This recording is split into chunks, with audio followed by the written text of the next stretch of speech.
জয় রাম। তো হ্যালো বন্ধুরা, আমার চ্যানেলে তোমাদের সকলকে স্বাগত জানাই।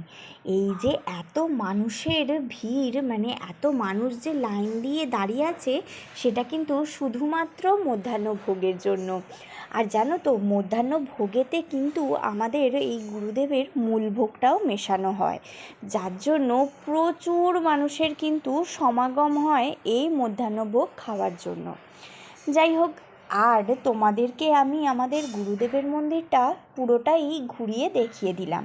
এত সুন্দর করে সাজানো হয়েছিল ফুল দিয়ে, খুব সুন্দর লাগছিল।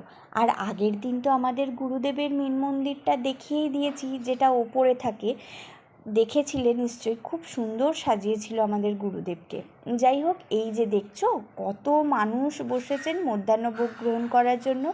হ্যাঁ, সামনে আমিও ছিলাম। আর এই যে দেখো, আমরা যৎসামান্যই আয়োজন করতে পেরেছিলাম সেই দিন।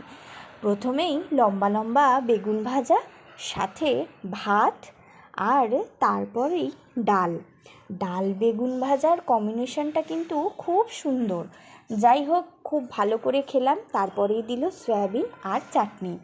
গুরুদেবের কৃপায় সকল ভক্তগণের ভোগের আয়োজন সেই দিন আমরা করতে পেরেছিলাম। এইভাবেই যেন প্রত্যেক বছর আমরা এই ভোগের আয়োজনটা করতে পারি, সেটাই চাই গুরুদেবের কাছে। জয় রাম।